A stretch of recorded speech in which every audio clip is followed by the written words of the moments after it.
दिनों आशियाने में होली का माहौल बना हुआ था क्योंकि अगले ही दिन होली आने वाली थी। सभी पक्षी अपने अपने साथी के साथ होली के आने की खुशियां मना रहे थे और सारे पक्षी मिलकर होली की तैयारी कर रहे थे। पर इधर सीमा चिड़िया अपने घोंसले में अकेली उदास बैठी हुई थी क्योंकि इस बार होली पर उसका साथी उसके साथ नहीं था। आशियाने के सभी पक्षी कितने खुश हैं। सारे पक्षी होली आने की खुशियां मना रहे हैं अपने अपने पार्टनर पक्षी के साथ और नए नए तोहफे ले रहे हैं और अलग अलग कलर के रंग। इस आशियाने में केवल मैं ही ऐसी पक्षी हूँ जो अकेली हूँ। ना ही तो मेरा कोई साथी है और ना ही कोई अपना कहने वाला है।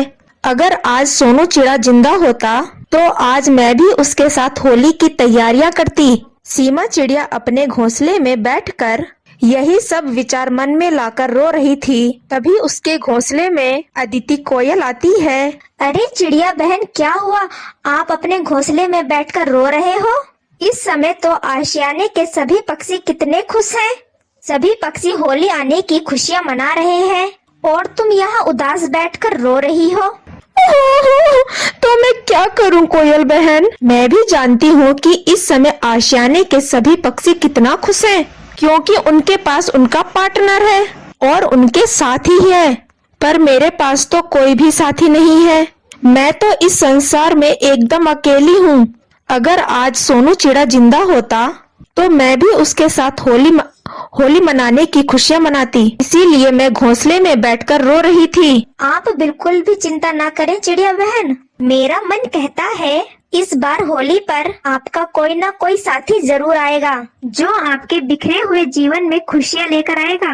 अच्छा चिड़िया बहन, मुझे आपसे एक जरूरी कार्य है। मुझसे क्या जरूरी कार्य है आपको?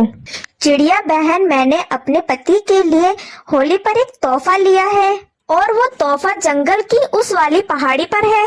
क्या आप मेरे लिए वो तोहफा वहाँ से ला सकती हो? वो क्या है ना, आज मुझे अपने घोंसले की मरम्मत करनी है, इसीलिए मैं वहाँ नहीं जा सकती। क्या आप मेरा ये छोटा सा कार्य कर सकती हैं? हाँ कोयल बहन, मैं आपका ये कार्य जरूर पूरा करूँगी। आप चिंता न करें, मैं अभी जाती हूँ और उस पहाड़ी इलाके से आपका तोहफा लेकर आती हूँ।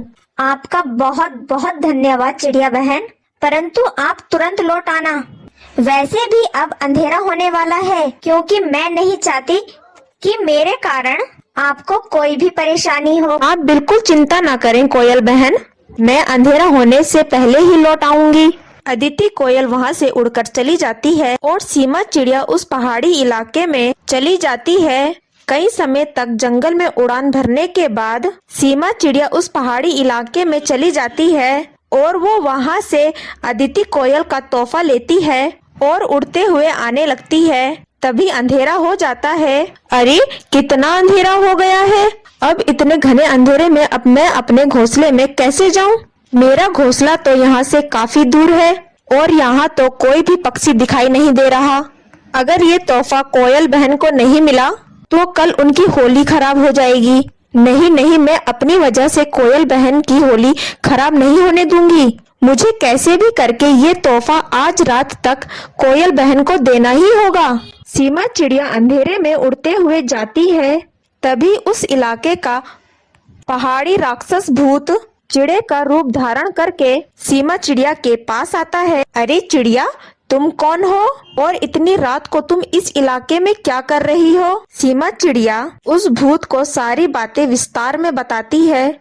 अरे चिड़िया, ये तो बहुत अच्छी बात है, तुम अपने दोस्त के खातिर इतना सब कर रही हो। मेरा नाम चिंटू है और मैं इस इलाके में कई बरसों से रह रहा हूँ। चिड़िया, मेरा इस संसार में कोई नहीं है, मैं अकेले ही रहता हूँ। क्यों चिंटू, तुम्हारे परिवार वाले कहाँ हैं? चिड़िया, मेरा इस संसार में कोई नहीं है। चिंटू, मेरा भी इस संसार में कोई नहीं है, मैं भी अकेले ही अपना जीवन यापन कर रही हूँ। क्या तुम मेरे साथ मेरे घोंसले तक चलोगे?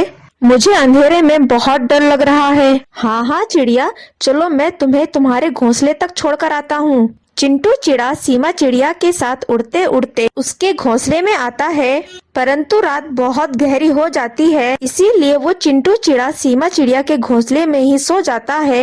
अगले दिन सवेरे अरे चिड़िया, आशियाने के ये सभी पक्षी किस बात की इतनी खुशियाँ मना रहे हैं? अरे चिंटू, तुम्हें पता नहीं है आज होली है, इसीलिए आशियाने के सभी पक्षी खुशियाँ मना रहे हैं। भूतिया चिड़ा मन ही मन सोचने लगता है, अरे वाह, ये तो बहुत ही सुनहरा अवसर है। आज इतने सारे पक्षियों का शिकार करूंगा और किसी भी पक्षी को इस बात का पता नहीं चलना चाहिए कि मैं एक भूतिया पक्षी हूँ। अरे चिड़िया, तुम्हारा भी इस संसार में कोई नहीं है और मेरा भी इस संसार में कोई नहीं है। चलो हम एक दूसरे के साथ मिलकर होली मनाते हैं। ऐसे तुम्हारे जीवन में भी एक साथी आ जाएगा और मेरे जीवन में भी तुम्हारी जैसी एक चिड़िया आ जाएगी।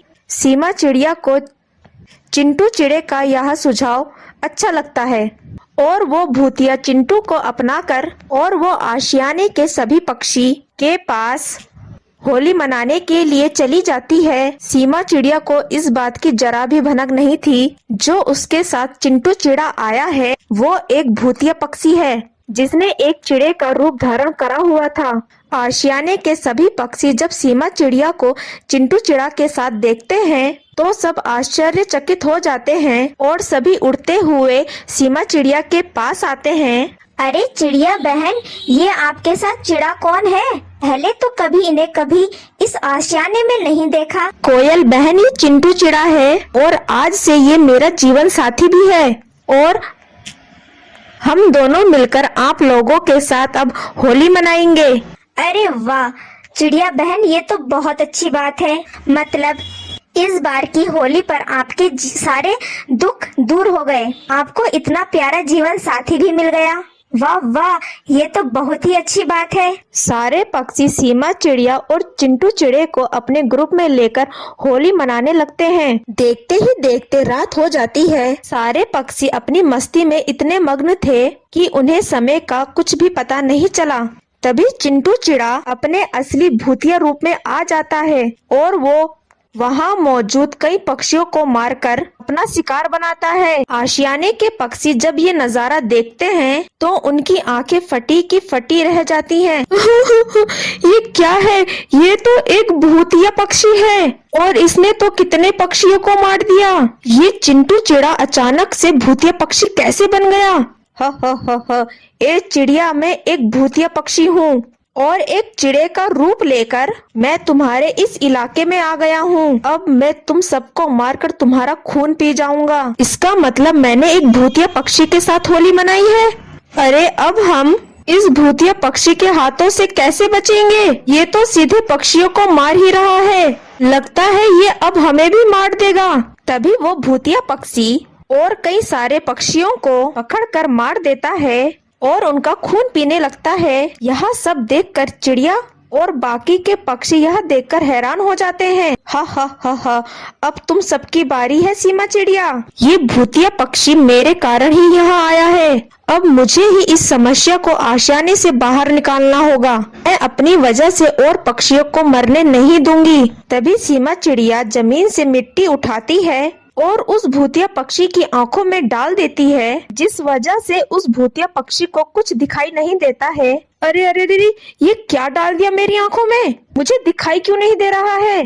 पक्षियों, यहाँ जितने भी कैंडल हैं, यहाँ जल रहे हैं, ये सारे कैंडल इस भूतिया पक्षी के ऊपर डाल दो ताकि ये भूतिया पक्षी यहीं पर जलकर भस्म हो जाए। सारे पक्षी वो जलते हुए कैंडल उस भूतिया पक्षी पर डालते हैं और वो वहीं जलकर भस्म हो जाता है। इसी तरह उस भूतिया पक्षी का खात्मा हो गया और सीमा चिड़िया और बाकी के पक्षी उस भूतिया पक्षी के हाथों से बच गए।